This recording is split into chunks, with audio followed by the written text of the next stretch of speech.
Muchas gracias por acompañarnos en este día viernes 12 de junio del 2020. Les habla Ezequiel Trumper. Tenemos una montaña de información para compartir con todos ustedes en un mundo, les voy a ser sincero, que está desconectado de la realidad. Estamos viviendo momentos de absoluta locura, iba a decir insania, porque es locura, es lo mismo. Y mire, ha llegado un momento que tenemos que empezar a contarle las cosas por su nombre. Siempre lo hemos hecho, pero creo que nunca lo vamos a hacer como lo vamos a hacer en el día de la fecha. Les soy sincero, anoche dormí mal. No importa si yo duermo bien o mal, a usted no le importa, pero le voy a explicar por qué.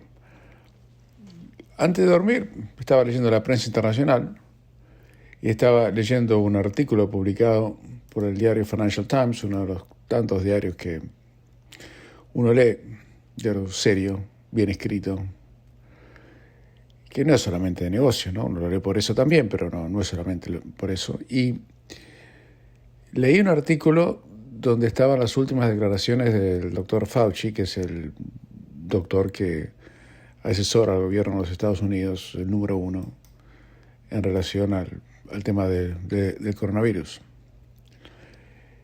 Y me quedé muy preocupado, porque Fauci decía que el coronavirus no iba a desaparecer, que la segunda ola era muy posible o probable, y que hasta que no haya una vacuna íbamos a tener que seguir viviendo de la manera que estamos viviendo.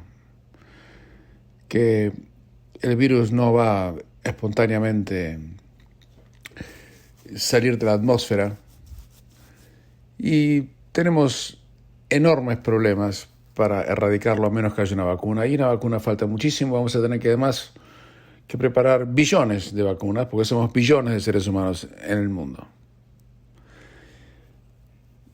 Y hasta que eso no ocurra, el tráfico de personas, como lo hacíamos habitualmente hasta hace 3 meses, es simplemente impensable. Y me quedé pensando en eso, y era para deprimirse. Yo no me deprimo, yo no soy una persona deprimida para nada, pero me quedé preocupado. La moraleja es que no hay que leer ese tipo de noticias antes de irse a dormir. Pero que lo bueno de haberlo leído, que se los puedo contar, que en este momento pensar de hacer cualquier viaje internacional es una quimera. Que si usted tiene parientes en el extranjero o quiere que parientes del extranjero lo vengan a visitar a usted, las chances de que esto ocurra en el 2020 son literalmente nulas. Y que ocurra en el 2021 son, hoy por hoy, yo no le diría remotas, pero complicadas. Usted imagínese que no tenemos ni casi ningún caso en Australia y todavía están deshojando la margarita acerca de si abrir o no abrir las fronteras entre los estados. Imagínese el día que tengan que decidir que Australia va a empezar a recibir turismo, no sé, de Estados Unidos, impensable. De Sudamérica, impensable. Con los decenas de miles, si no centenares de miles de casos de coronavirus que existen allí. Y pienso que en Australia existe quizás algún tipo de complacencia por razones fundadas. Y aquí está todo tranquilo, acá prácticamente no hemos tenido más casos hace bastante tiempo, o mejor dicho, casos serios, alguno que otro caso de infección. Tenemos solamente 3 personas en terapia intensiva en todo el país y 20 personas en el hospital, imagínense, nada, literalmente nada. Y de las 7.285 personas que fueron diagnosticadas con coronavirus, 6.744 están en la casa. Y los casos activos, que son 439, la gran mayoría está en la casa también. Reitero, 20 personas en los hospitales. De esas 23 en terapia intensiva. Prácticamente nada.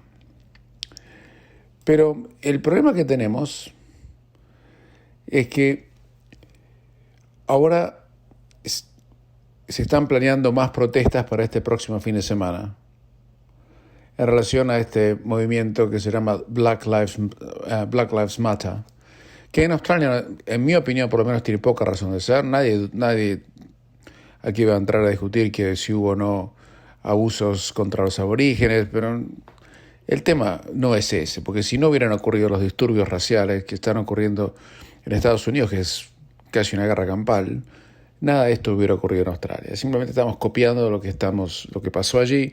Bueno, cuando digo estamos, en realidad no estoy utilizando el verbo correcto. Están algunos grupos copiando. Y se le dijo a mucha gente, o a toda la gente, que por favor no vayan a las manifestaciones que tuvieron lugar el sábado pasado. Hubo 20.000 personas en Sydney, casi 30.000 en Brisbane, bastante menos en Melbourne, pero hubo más de 10.000. Y ahora nos encontramos con que una de las personas que concurrió a la manifestación en Melbourne tenía coronavirus. Él dice que no sabía que lo tenía el día, pero al día siguiente se empezó a sentir mal, se hizo el test y lo tenía.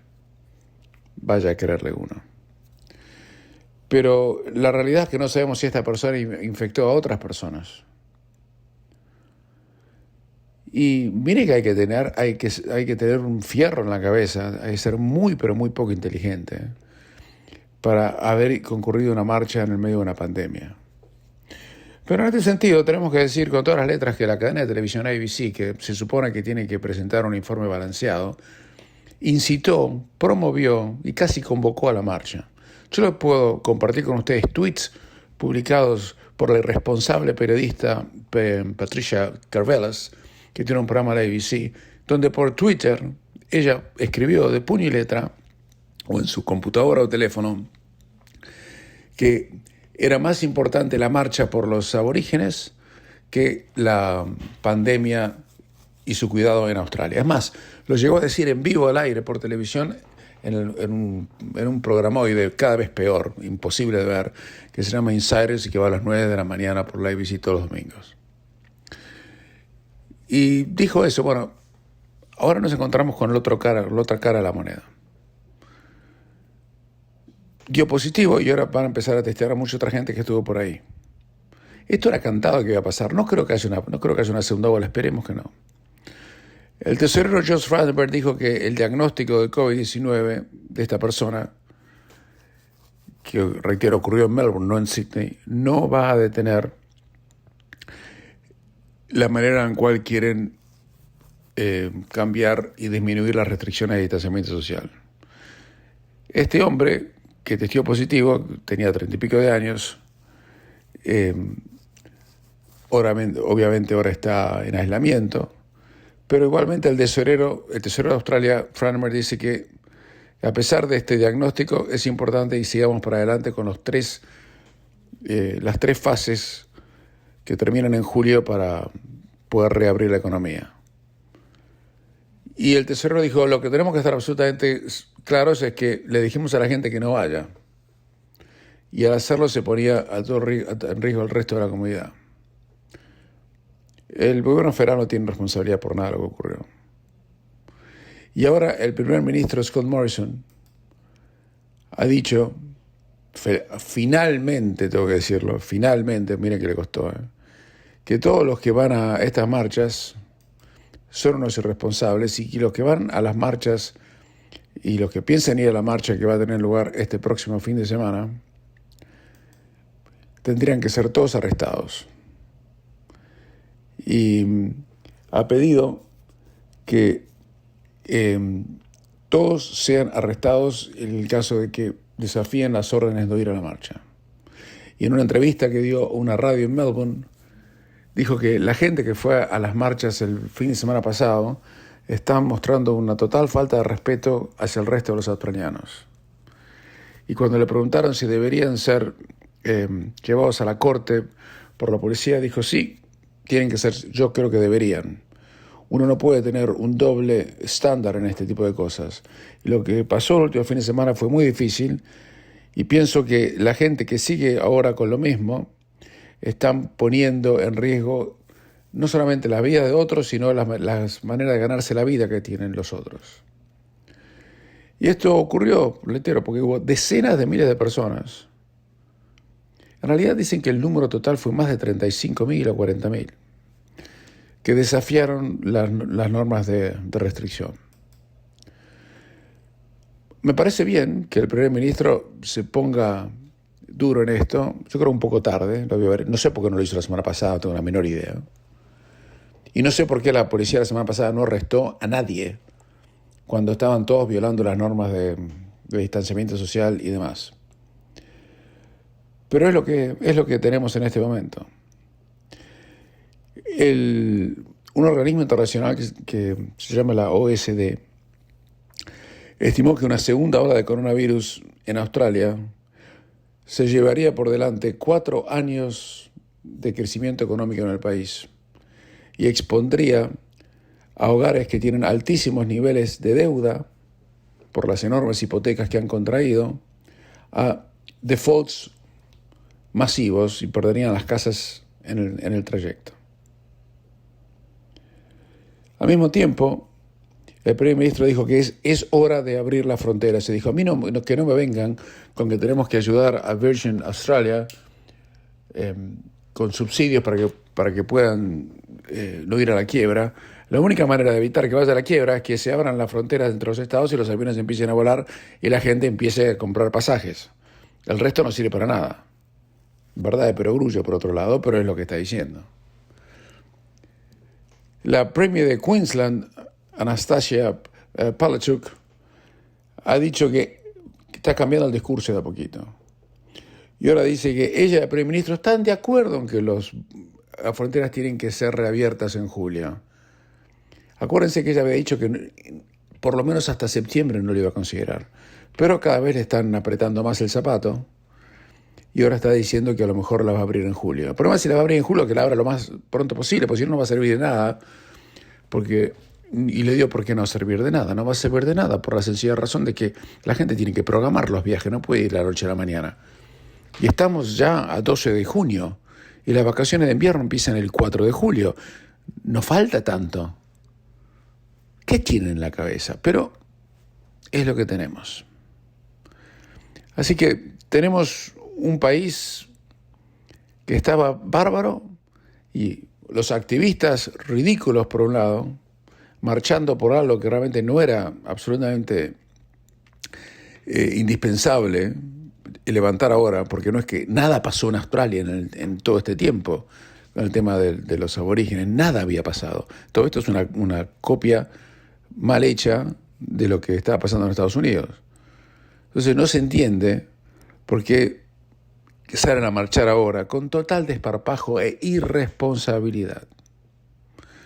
Y ahora entonces han tenido que demorar el anuncio que iban a hacer para levantar las barreras entre las fronteras estaduales, porque están esperando que va a pasar una semana, 10 días más, con el aumento de casos de coronavirus. Ustedes fíjense, es un gol en contra. Un gol en contra. Y esto le va a costar a la economía, si no los pueden abrir pronto, unos 25.000 millones de dólares en dinero que no se va a poder gastar. Porque hay mucha gente hoy en Australia que, señoras y señores, no tiene trabajo. Y están subsistiendo con el Job Seeker. Que lo pagamos nosotros. El Job Seeker no está mal, son $3,000 por mes. Y quien está en Job Seeker gana más que lo que gana un jubilado, un pensionado que trabajó toda su vida. Y lo ganan sin trabajar. Anecdóticamente le cuento, ayer tuve un momento libre y al mediodía de ayer pasé por Maroubra. Le dije a la mujer, mira, tengo un rato libre de tanto trabajo, vamos a almorzar por ahí. Yo pensé que no iba a haber nadie, porque muchas veces he ido durante la semana por esa zona y no había nadie. Muchacho, era una romería, era un jueves al mediodía.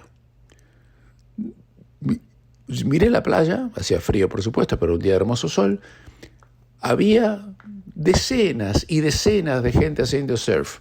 Dijo, estos son todos vagos, digo yo, porque o están todos en Job Seeker o Job Keeper, porque ¿cómo puede ser que estén haciendo surf a la 1 del mediodía de un jueves? Los restaurantes estaban todos llenos. Los lugares donde la gente caminaba parecía un domingo a las 2 de la tarde. Entonces yo le digo a mi mujer, acá no trabaja nadie. Y los números que nos dan del desempleo en Australia son un dibujo. Acuérdense que en Australia, para una persona se considera empleado para los efectos estadísticos si trabaja 2 horas por semana. Es una broma. Y además no se considera a gente que está desempleada quienes no están buscando trabajo, aunque no lo tengan, pero no están desempleados para las estadísticas. Entonces, mis estimados oyentes, tenemos un problema. Por un lado, queremos salvar la economía. Por otro lado, sectores radicalizados, porque eso fue lo que dijo el primer ministro. Cuando le preguntaron a Scott Morrison si él estaba de acuerdo con las marchas, dijo: yo no tengo problema con que la gente quiera reivindicar los derechos de los aborígenes, pero, dijo textualmente Scott Morrison, pasa que estas marchas han sido capturadas por grupos de extrema izquierda. Palabras de él, no mías. El primer ministro dijo: han sido capturados por grupos de extrema izquierda y se han desvirtuado. Scott Morrison se tiene que haber dado cuenta que la gente está que brama después de lo que pasó el fin de semana pasado, y que el pobre señor que tenía el taller o el motel o el restaurante y no ve un cliente ni con lupa y no sabe cómo pagarle la hipoteca, y vota también, y está con una bronca bárbara porque ve como unos energúmenos completamente desafiaron las órdenes de la policía, y además los políticos estaduales hicieron la vista gorda y no prohibieron las marchas. Pues no las prohibieron. Yo se los dije aquí, si hubieran pasado una ley por la cual estaba prohibido hacer la marcha no hubiera tenido lugar. Y el que hubiera ido hubiera sido arrestado. Pero los políticos estaduales no pasaron ninguna ley. Así como pasaron una ley por la cual le decían a usted que no podía salir de la casa sin una razón válida, y que no podía salir, y que no podía invitar a nadie a su casa en un momento no podíamos visitar a nadie. Después le dijeron que solamente podían ser 2 personas.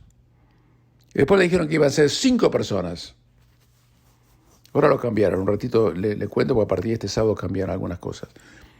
Bueno, los políticos no hicieron nada. Entonces la gente está que brama. El gobierno ha perdido la legitimidad para seguir imponiendo restricciones cuando no hacen nada con grupos radicalizados, militantes, que las violan con total desparpajo. Hacemos una pequeña pausa y continuamos. A partir de este sábado, mañana, 13 de junio, el gobierno de New South Wales ha anunciado que se van a levantar algunas restricciones. En primer lugar, usted podrá tener hasta una reunión de 20 personas, o sea, podrá invitar hasta 20 personas en su casa. Hasta ahora eran 5. Y ayer a la mañana hizo este anuncio revelando que ha cambiado las normas en este sentido, que me parece muy bien. Por otro lado, también a partir de mañana van a abrir los patios de comida en los shoppings, aunque la gente va a tener que respetar el distanciamiento social. Y la Premier de New South Wales, Gary Berkelian, dijo: esto lo hemos hecho teniendo en consideración el asesoramiento de los sanitaristas, quienes dicen que estamos haciendo las cosas muy, pero muy bien. Por eso no tenemos que preocuparnos por esto. O sea que a partir de mañana van a poder ir a un shopping, y si se compran, no sé, una hamburguesa o lo que quieran, van a poder sentarse. Miren el avance que hemos logrado. Hace un par de días estuve en un shopping, estuve en East Gardens, y una cosa ridícula, estaban casi todos los negocios abiertos. Uno podía comprar cosas, pero después no tenía donde sentarse para comerlas. Y felizmente, con alegría, vi como 2 personas rompieron la faja que artificialmente excluía a la gente de poder entrar a las mesas donde estaban con sillas, y se sentaron. Y no le hicieron nada malo a nadie. Así que recuerden, eso es un cambio muy, pero muy importante que va a tener lugar a partir de mañana. Vamos a poder ir a un patio de comidas. Mire el avance que hemos logrado. Cambiando completamente de tema. Yo no sé cómo encarar esto, pero cuando me enteré que se ha prohibido o van a sacar de circulación que la gente pueda ver la película Lo que el viento se llevó. Ahí digo, no, esto no puede ser. Yo debo haber leído mal. Entonces lo que hice fue ir a constatar la noticia, si habían prohibido Lo que el viento se llevó. Y efectivamente, habían prohibido Lo que el viento se llevó. Porque dicen que pone a la película en una manera sin explicar el tratamiento que se le dio a los negros en ese momento. Lo que el viento se llevó, creo que ganó como 8 Oscars. Estamos hablando, eso ocurrió hace casi 80 años, o 80 años exactamente. Creo que fue en 1939 por allí. No importa.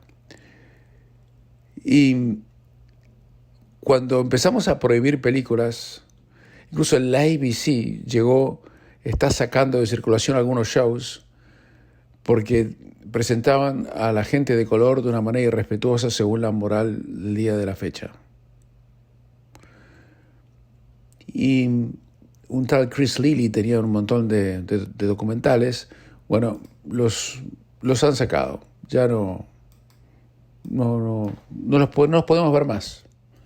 Porque tipificaba a los negros, hombres de color, como usted quiera llamarlos, yo quiero ser respetuoso con nadie,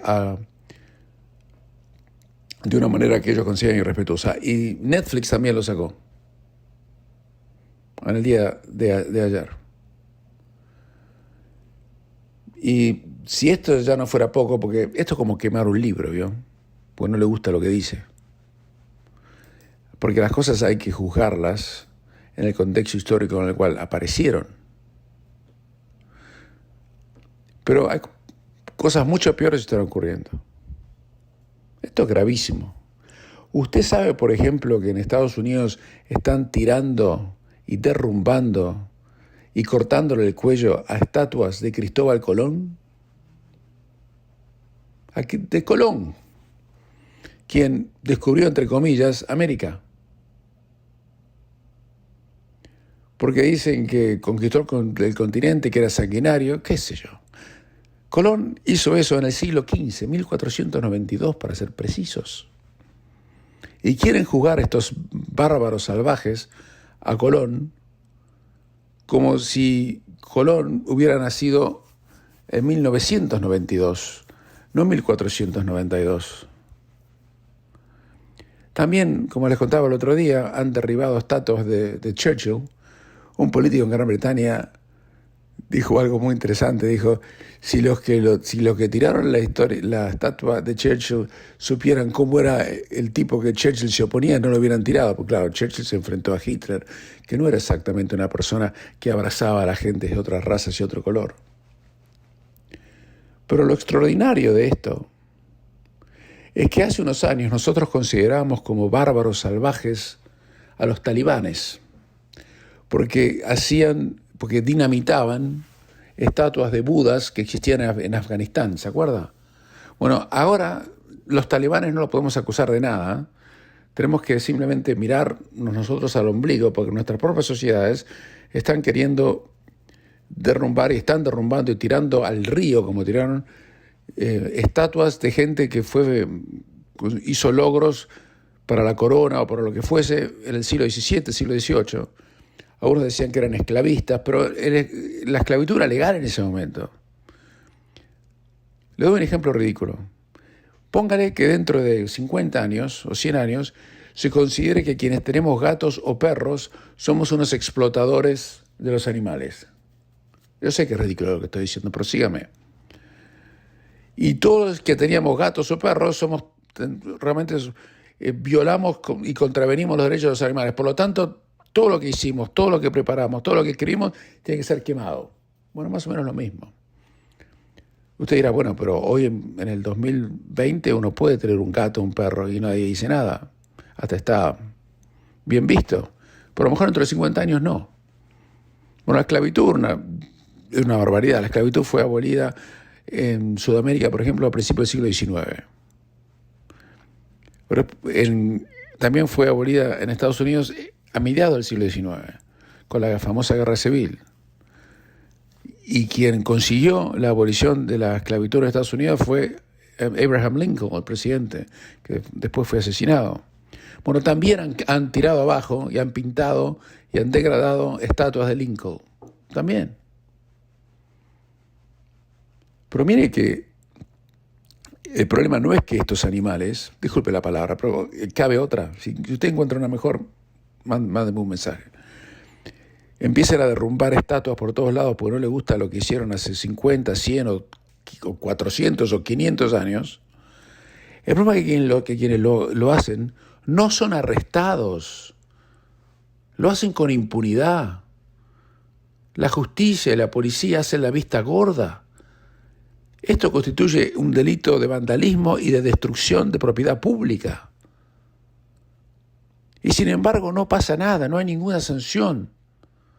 Occidente es como si estuviera dormido y está siendo conquistado desde adentro por estos grupos anarquistas que hasta están pidiendo que la policía desaparezca y sea abolida, como les contaba el otro día. Hay canciones que repiten el slogan que cantaban las hordas que marchaban por Estados Unidos hace unos días, o a lo mejor siguen marchando, y decían, se lo voy a decir en inglés, es bastante grosero, pero se lo digo en inglés, se lo digo una vez: "Fuck the police". Así se llamaba. Así se llamaba. No lo voy a repetir. Y quieren que esto también ocurra en Australia. Y el primer ministro ya empezó a denunciar, pero acá creo que si tenemos que defender nuestra cultura, nuestra civilización democrática liberal, que es la que tenemos que empezar a poner sanciones. Y tenemos que dejar que organismos del Estado como la ABC o SBS sigan promoviendo este tipo de mensajes en los medios de difusión. Porque las consecuencias van a ser gravísimas.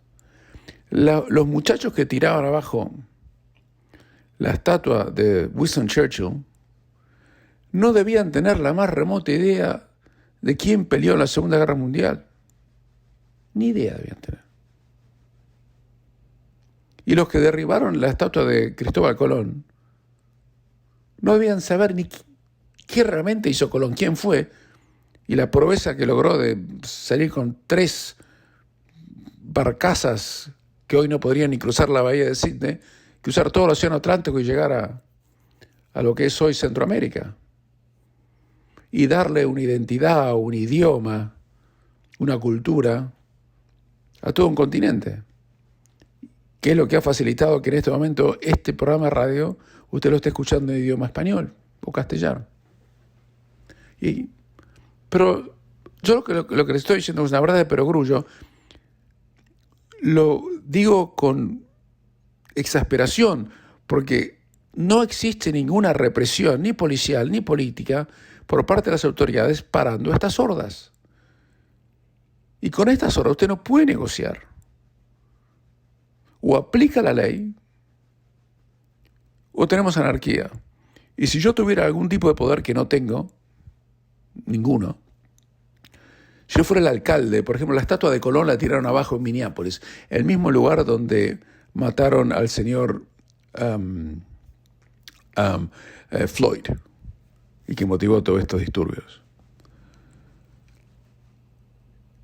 Los que estaban allí no debían saber nada de Colón, no deben tener la menor idea. Y nadie les pone ningún tipo de freno. Y lo que deberían hacer, volviendo al punto, es llevarlos a la cárcel, condenarlos a prisión, arreglar la estatua, ponerla de vuelta y 3 más. Porque si no, no estamos imponiendo la legalidad, la autoridad y la cultura. El problema es que la gran mayoría de la gente está en contra de esto.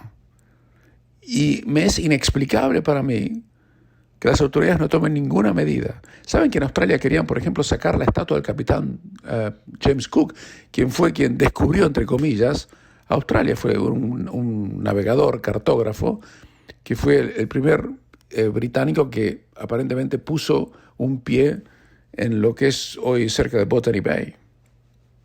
Bueno, querían sacar la estatua porque eso es un símbolo de colonización. Si no fuera por James Cook, que le dijo a los británicos que Australia estaba acá, no sé qué estaríamos hablando nosotros, qué idioma tendríamos, qué cultura tendríamos, y hemos construido uno de los países más prósperos aquí en Australia del planeta.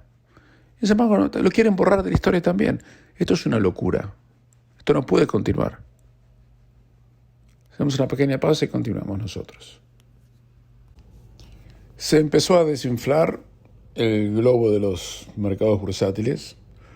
La bolsa en Australia ayer cayó un 3% en un solo día, que es muchísimo. Fue la caída más grande en términos porcentuales desde el 1 de mayo.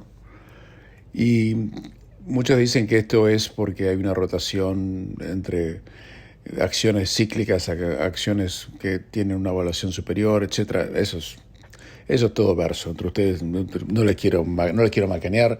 Los traders dicen cualquier cosa para justificar cuánto sube o cuánto baja. No hay ninguna fórmula matemática que lo explique. Lo más probable es lo que dijo el jefe de la Reserva Federal de los Estados Unidos, el señor Powell, que estimó que el año 2020 va a terminar con una caída del Producto Bruto Interno en Estados Unidos del 6,5% y una tasa de desempleo en Estados Unidos del 9,3%, que es sumamente optimista, le aclaro. Además, esa fue la primera proyección oficial que anunció desde que empezó la pandemia. Y además dijo que el Banco Central, que ha mantenido, Estados Unidos, que mantuvo sus tasas de interés, un rasgo igual que en Australia, del 0,25%, y dijo que van a seguir así hasta el 2022. Y reconoció que la actual crisis del coronavirus plantea riesgos considerables para el panorama económico en el mediano plazo. En sus anteriores proyecciones de diciembre, antes del coronavirus, o antes que empezara la pandemia, o se reconociera la pandemia, se esperaba un crecimiento del 2% en vez de una caída, como les acabo de contar, al 6,5%, un crecimiento del 2% este año y casi lo mismo el año siguiente. Y el índice de desempleo, les recuerdo que cerró en mayo en el 13,3% en Estados Unidos, una cifra que no se había observado desde la Gran Depresión de 1930. Antes de la pandemia, Estados Unidos, que recibió una serie de estímulos fiscales ya en el 2018, se había desacelerado, pero continuaba creciendo a un ritmo sostenido comparado con otras naciones industrializadas como Australia. Pero claro, esto provocó temor y el comunicado oficial de la Fed, como se la conoce en la jerga, dice que la actual crisis de salud pública tendrá un gran peso en la actividad económica, el empleo y la inflación en el corto plazo, y plantea riesgos considerables para el panorama económico en el mediano plazo. Dijo que las proyecciones económicas que les acabo de contar se hicieron con la expectativa general de una recuperación económica que comience en la segunda mitad de este año y dure en los próximos 2 años, respaldadas por las tasas de interés que permanecen en su nivel actual cercano al 0. Esto significa que si llega a haber una segunda ola, todo lo que se acaba de contar va a parecer Disneylandia. Y no sabemos si va a haber una segunda ola o no.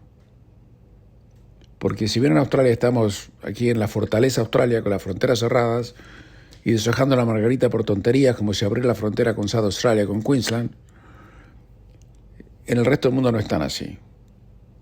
Tienen enormes problemas. La cifra de muertes ya en América Latina supera las 70.000. Y de ese total, más de la mitad ocurrió en Brasil. México, Perú y Chile son los otros países más afectados de la región. Mientras que la Argentina se volvió a registrar un récord de infectados en un solo día. Bueno, la Argentina es raro, porque nunca testeaban a nadie. Ahora empezaron a testear y se encontraron que tienen el coronavirus por todos lados. Pero igual la Argentina por lo menos tiene una tasa de un número de muertos muy inferior a los otros países. El problema que tienen allí es que como cada vez tienen más casos, se sobreentiende que si uno hace una cuarentena tan estricta como hicieron en la Argentina, eso significa que tendrían que bajar los casos. Pero no, hicieron la cuarentena estrictísima y los casos suben. ¿Qué le puedo decir? Así que la tiene muy complicada, a punto tal que el presidente Fernández dijo que a lo mejor tienen que volver atrás y hacerla más estricta de lo que es en este momento, o sea, ir para atrás. La pandemia de coronavirus, pese al sostenido avance en Brasil, por lo menos en San Pablo, se abrieron los comercios como parte de un proceso de reanudación gradual de la actividad. Pero el problema que tiene en Latinoamérica es es que no tienen job keeper o job seeker como tenemos acá. En Latinoamérica, mucha gente no puede ni siquiera recibir subsidio del Estado porque trabaja en negro. Y al trabajar en negro, no pueden decir me quedé sin trabajo, necesito el subsidio, porque nunca trabajaron en blanco, no saben, el gobierno no sabe ni que están empleados. Entonces tienen que salir a trabajar, porque si no van a trabajar, no comen. Entonces dígale que tiene que hacer cuarentena cuando no tiene ni galletita para poner en la mesa. En Brasil ya hay 40.000 muertos prácticamente, tiene más de la mitad de los 71.100 fallecimientos en la región, y es el segundo país a nivel global con más de 772.000 contagios. Escucha lo que le dije, ¿no? En Australia tenemos 7.200, en Brasil tienen 772.000. Igualmente quieren seguir con la flexibilización en San Pablo, que es la ciudad más poblada del país. San Pablo tiene 12 millones de habitantes, o sea, la mitad de la población de Australia prácticamente vive en San Pablo, en número. El presidente Jair Bolsonaro, muy controvertido, promueve la renovación de la actividad económica desde el inicio de las restricciones. Y muchos consideran que fue apresurada su flexibilización, dado que la curva de contagios sigue aumentando. México es el segundo país latinoamericano con más fallecidos, tienen casi 15.000, con 120 millones de habitantes, seguido de Perú con 33 millones de personas y hay casi 6.000 víctimas mortales. En Chile también se siguen multiplicando los casos, al igual que en Costa Rica y en Panamá. En Argentina tuvieron en un solo día 1.226 casos de infectados. Eso es muchísimo. En un solo día. Así que, así como nosotros estamos bien acá, del otro lado del mar o de los mares, no estamos bien. Y yo no puedo ni siquiera imaginarme cuándo vamos a poder ir a visitar o cuándo los parientes pueden venir a visitarnos a nosotros. No puedo imaginarme en este momento. Y eso es algo que genera, me imagino muchos de ustedes, a mí también, yo soy una persona igual que ustedes, muchísima incertidumbre. Porque yo en mi vida pensé que no iba a poder ir a visitar a mis familiares al otro lado del mundo, porque siempre tenía en mi cabeza, igual que seguramente usted, que la distancia no se medía en kilómetros, sino se medía en tiempo y en dólares, en plata y en el tiempo que usted tenía para poder ir a visitarlos. Y usted tenía todo el tiempo del mundo y toda la plata del mundo para ir cuando quería, pero ahora puede tener todo el tiempo del mundo y todo el oro del mundo y no puede ir a ningún lado. Y eso es un cambio enorme para cualquier individuo que vive en Australia y que tiene familia fuera del país. Y eso no solamente los inmigrantes.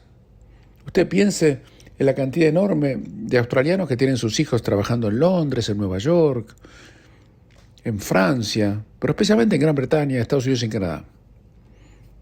Están completamente aislados. Yo tengo amigos que tienen que ir a la boda de sus hijos o hijas en California. Imposible, no pueden ir. Tienen algún familiar con algún problema de salud, no lo pueden ir a ver. Para Australia en este momento no podemos salir. Tenemos que pedir una autorización especial del gobierno para salir y la deniegan. A menos que haya un caso de altísima necesidad. La deniegan. Usted no, aunque tenga la plata, aunque quiera contratar un jet privado, no puede irse. Y eso no me diga que no le cambia todas las perspectivas, porque sé que sí. Hacemos una pequeña pausa y continuamos. Antes de pasar al próximo tema, les digo que vamos a volver a estar en Fairfield para atender a todos aquellos que vivan en el oeste que quieren realizar sus trámites legales el próximo jueves 2 de julio.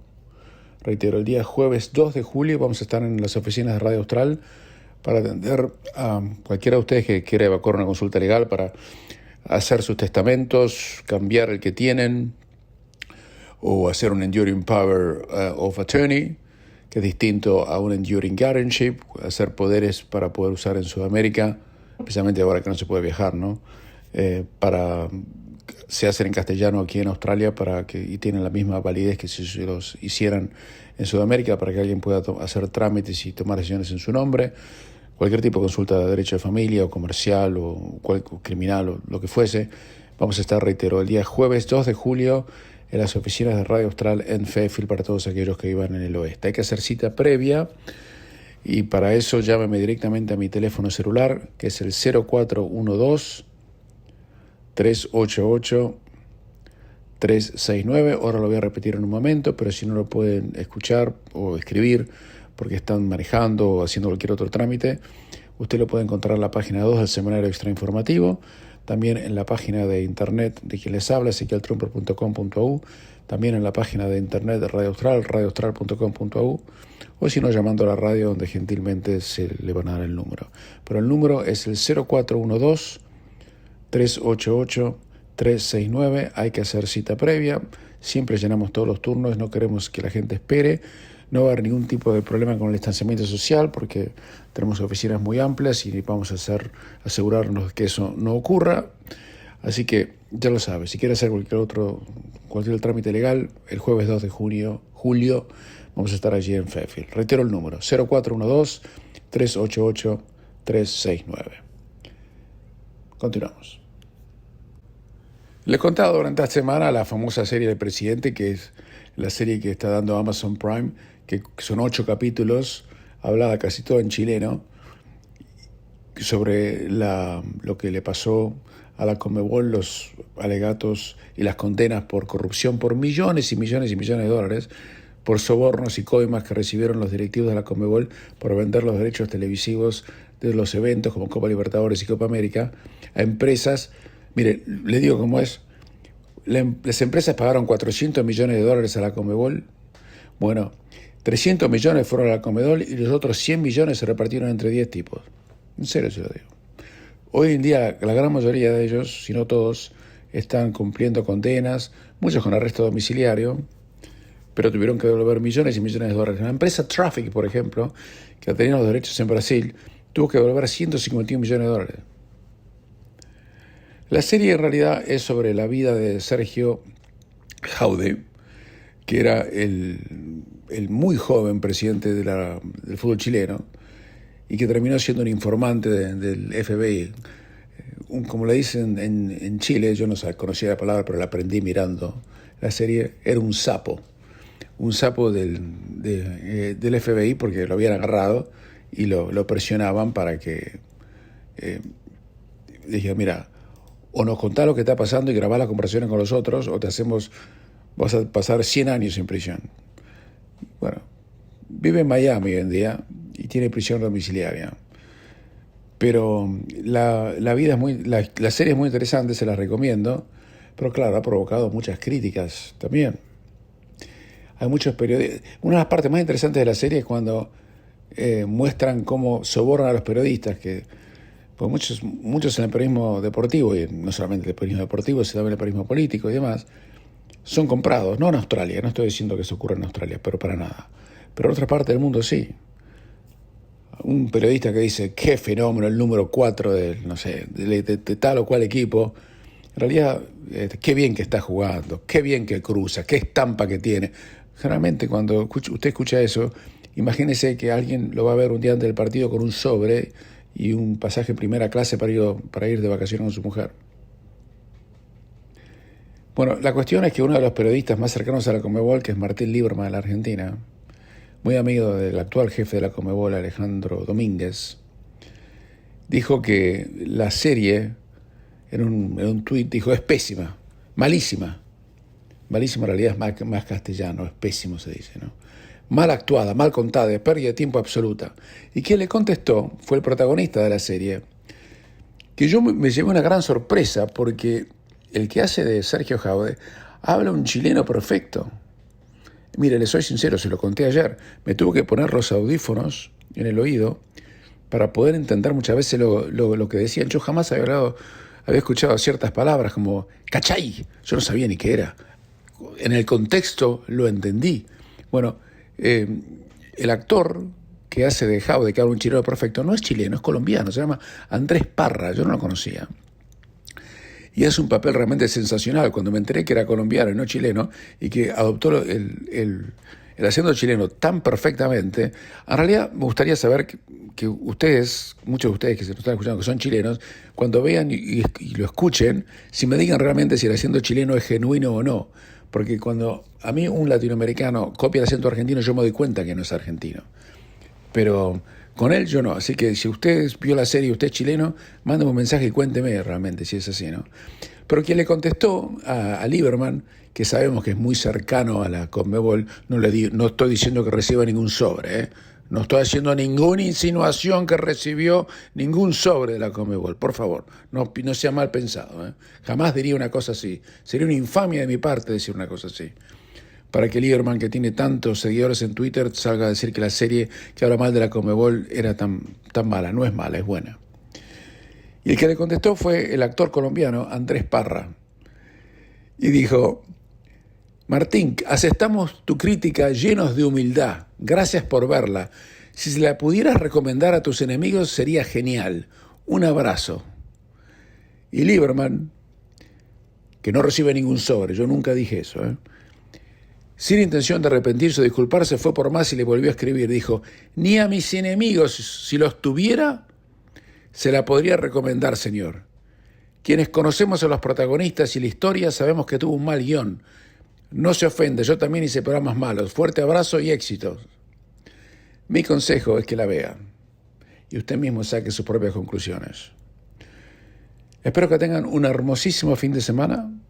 Tenemos fútbol español este fin de semana. Espero que pueda despuntar el vicio.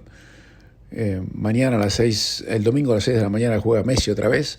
Van a poder disfrutar al mejor jugador del mundo. Vamos a ver en qué condiciones está. Del mundo y de la historia, diría yo, ¿no? Si lo digo esto para enojar a algunos que no les gusta cuando lo digo, se lo digo en broma. Así que tengan un hermoso fin de semana. Vamos a tener un poquito de fútbol, un poquito nada más.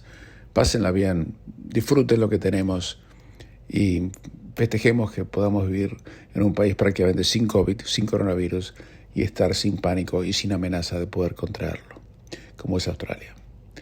Será hasta el lunes. Les habló Ezequiel Trumper.